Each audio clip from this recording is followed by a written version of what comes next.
everyone, Zach here. This is going to be a quick review of the Sig Juliet 5 Micro Magnifier. At the time of making this video, this is a fairly new product. Sig already had the Juliet 3 Micro, but as you can see here, this is the Juliet 5. Even though it's not at all in the same quality category, it directly competes with the G45 magnifier from EOTech. On EOTech's website, they list the MSRP as $715.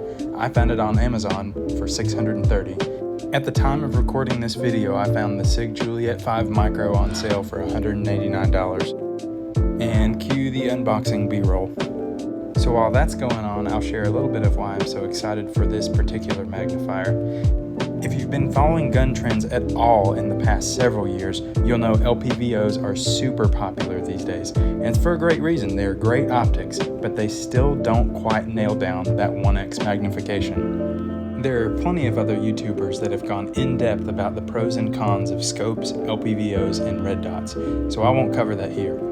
However, before this optic, if you wanted this much magnification in this small of a package, the only option you had was the EOTech, which is a lot of money. There are dozens of companies making inexpensive magnifiers, but unfortunately all of them are either super big, super heavy, or use super cheap glass or some combination of those three. Right out of the box, this thing feels exactly like you would expect. If you bought any other optic from Sig, you'll know exactly what to expect. Even though I'm planning on switching it out to a Unity flip to center mount, the flip to side mount is great. It locks into place and it stays there.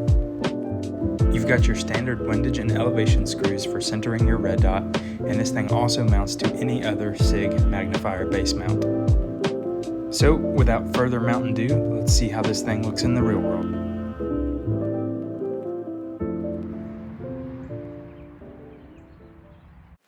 First stop, my backyard. What you're going to be seeing first is my 1x setting on my iPhone camera, and then in a couple seconds I'm going to be switching it to my 2x just so you can zoom in a little bit and get a little bit clearer detail.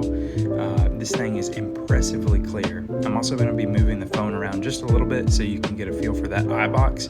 If you'll notice, there's not a ton of distortion, which is really good. I'm really impressed with how well this thing is holding up. There is a diopter adjustment, so no worries, you can adjust it to your eye to get it super crisp and clear. I tried to get some footage behind a red dot, but unfortunately my iPhone would just not do it justice. It couldn't figure out where to focus, so you'll have to take my word for it. Another thing to note is that a lot of optics these days have a film on them for protection, and that creates a color change. This optic did a great job of staying true to color. If you're in the market for a solid, compact magnifier and you don't want to break the bank, then this is probably a really good buy. Thanks for watching, and please consider subscribing, because who knows, maybe one day I'll make money off of these videos. Thanks, Zach out.